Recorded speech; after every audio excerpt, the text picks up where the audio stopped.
Crazy Crab here. Just 1 second.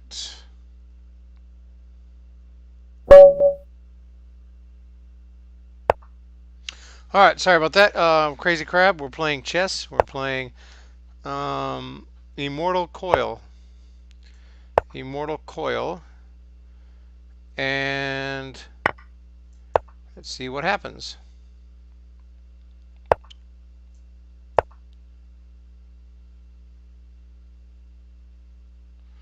Let's see what happens against Immortal Coil. Good start. Things are looking nice and dandy.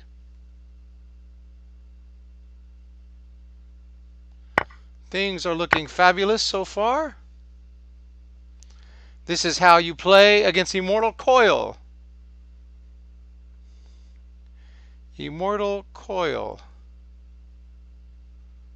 Queen is going to be next to go if he takes this pawn. If not, I'm going to promote. But I have a surprise. I'm promoting to a knight.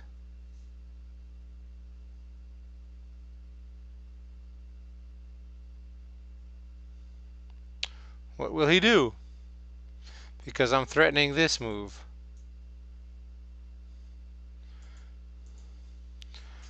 Immortal Coil is quickly losing this baseball game. Immortal Coil will resign. He is not immortal at all, as we find out. He is very mortal. Immortal Coil? What happened, bro? What happened? What happened?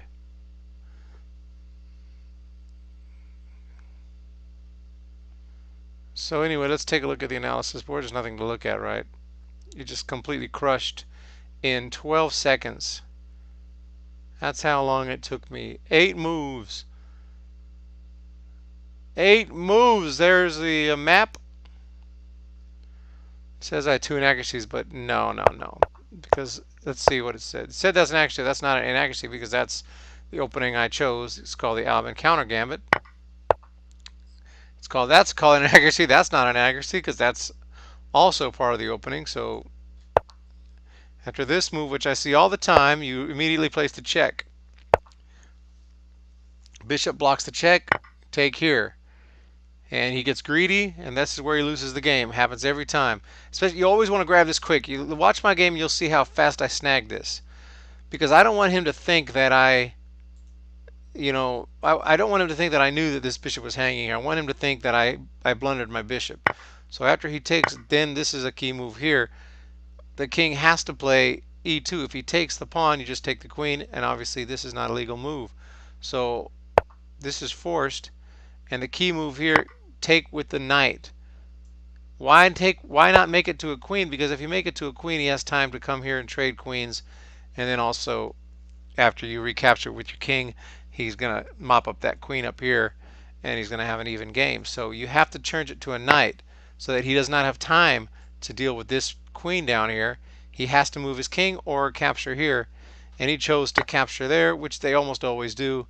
And then after bishop g4 check, he's just going to resign because it's just clearly this queen is dropping and he's just in big trouble, as you can see by the graph here. So that's how well, that's one way to play the Albin-Counter Gambit. The Albin-Counter Gambit is actually a really awesome idea, and that's why to d4, my normal move here, normally knight f6. Sometimes I like to play c5, old Benoni defense, transpose into a modern Benoni, or there's some good traps there. But d5 is like my favorite, because my second favorite to probably knight f6 is my favorite, but I like to play d5 because if they want to play a Queen's Gambit, then I can play the Albin-Counter Gambit. And it seems like this line happens all the time. It's just so fun. So This is how it's done, and then you just saw it in a live game against Immortal Coil. That was a live game. That was not set up. I don't know Immortal Coil. That was a legit freaking game where the Albin-Counter Gambit is successful. So also called the Lasker Trap. The Lasker, well, I guess the Albin-Counter Gambit was the opening, and the Lasker Trap is the actual trap. So it just worked like a charm right there, and it has worked a lot. Who knows how many games I win just by playing the Albin-Counter Gambit. I probably win 75% of my games because 20% of them I end up with this trap. So awesome. Sorry about that, Immortal Coil. Thanks for joining me.